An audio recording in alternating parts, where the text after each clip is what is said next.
I actually love this piece of paper. Oh, stop.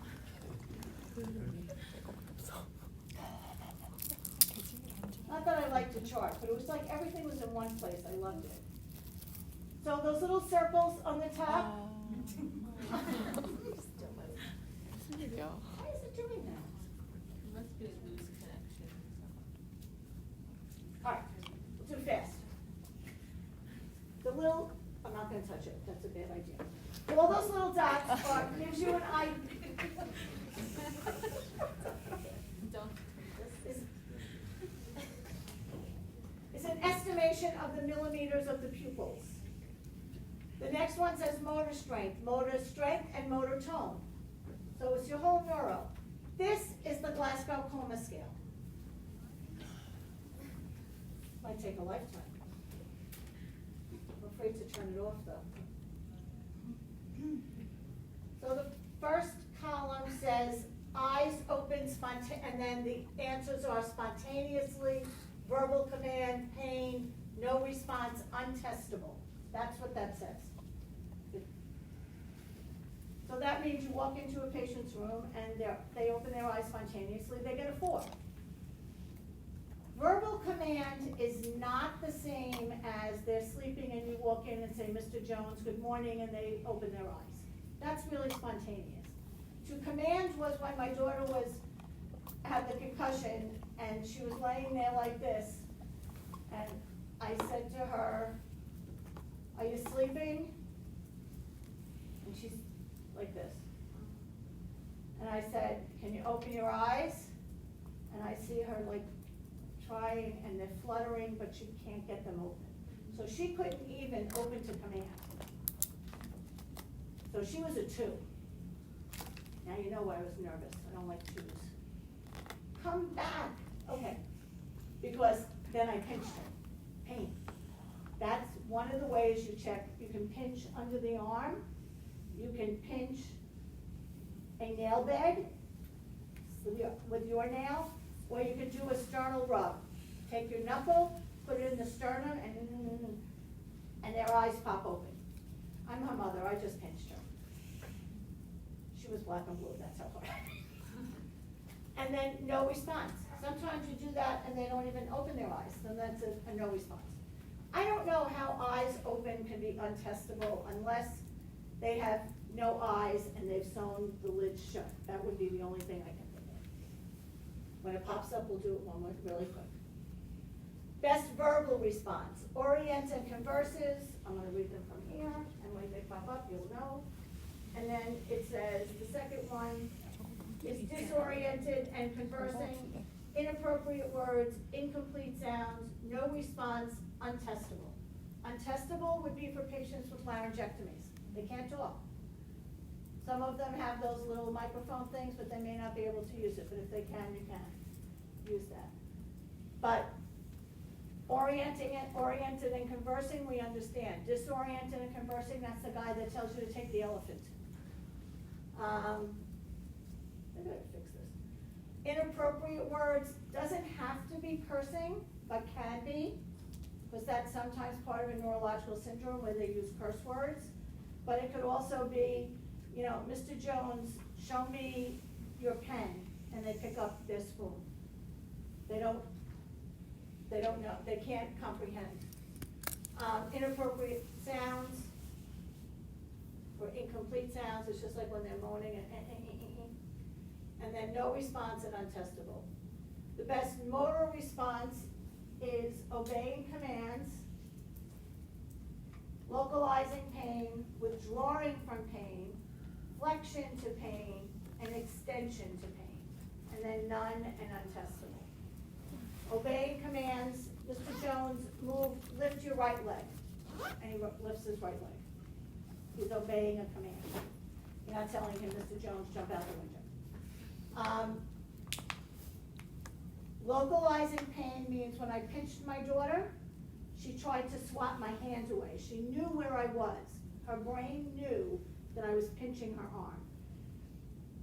If she didn't know where she was pinching her arm, she would have withdrawn. She would have just tried to get away from me. The next level down is flexion to pain. you pinch them, you do a sternal rub, and they flex up. And then the last one is extension. If you pinch them or you sternal rub and they go like this, very primitive brain working. Much more damage. Okay, so that's the Glasgow Coma Scale. These are the postures that I talked about. The top one is decorticate posturing. The bottom one, when it comes back, is decerebrate posturing. These are positions that the body assumes on its own. People don't put them in this position. Based on their damage to their brain, their bodies can look like this. The decorticate positioning can also be unilateral, one side. Have you ever seen a patient with cerebral palsy and their hand is like this and their foot is like this? That's decorticate posturing, standing up. Okay? So, in decorticate posturing, the fingers, the wrists, the elbows are all flexed. The shoulders are adducted, meaning into the body. The knees are extended, and there is plantar flexion. The toes are pointing down, like a ballerina. In decerebrate posturing, the one on the bottom, it's indicative of a worse head injury. There's more injury. There is much less chance that the patient is going to wake up when they are in this posture. When you walk in and this is what your patient looks like, they're probably not gonna wake up. So with the decerebrate posturing, the shoulders are still adducted. The fingers and the wrists are still flexed. But the elbow is now extended and the arms are pronated. They're facing out. Okay? The knees are still extended and there is still plantar flexion. Sometimes this is called extension posturing. The other thing that is not shown here with the decorticate or extension posturing is sometimes the neck hyperextends and goes all the way back, and it pulls their shoulders off the bed. So they're all the way back. And for patients who are like that a long time, they actually get pressure ulcers on the back of their head. So that's posturing.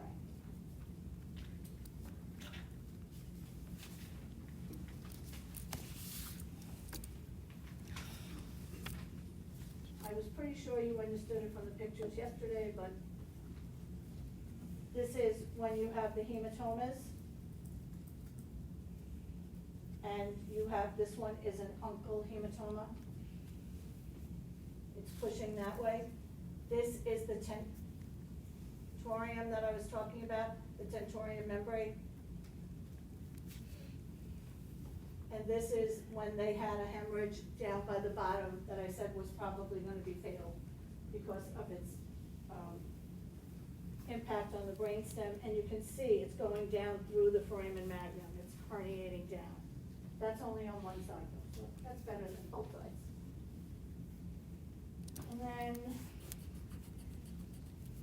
let's see.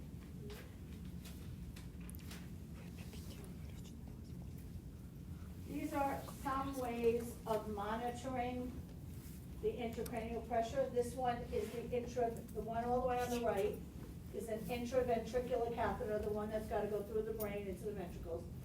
The other one is called the subarachnoid screw. That one they can put a burr hole and then they put a thing that makes them look like Frankenstein, like a bolt. It actually looks like a bolt. And they put it right under the subarachnoid space, right on top of the brain. That's less accurate. This is most accurate. And then that one is an epidural probe, and you can put it in the epidural space to get a reading of the measuring the intracranial pressure, but that is the least accurate. So least to most accurate, because they're measuring the last one is where it's supposed to be measured. And then one more.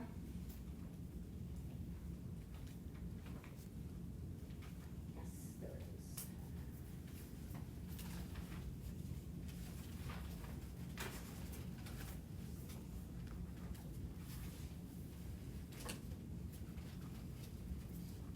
Whoops.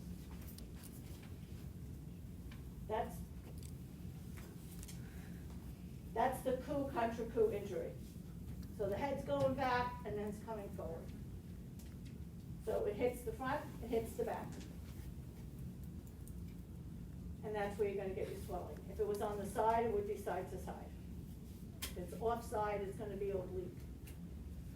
But you have a visual. Some people do better with visual. That's it. Have a nice weekend. I'll see you on Monday.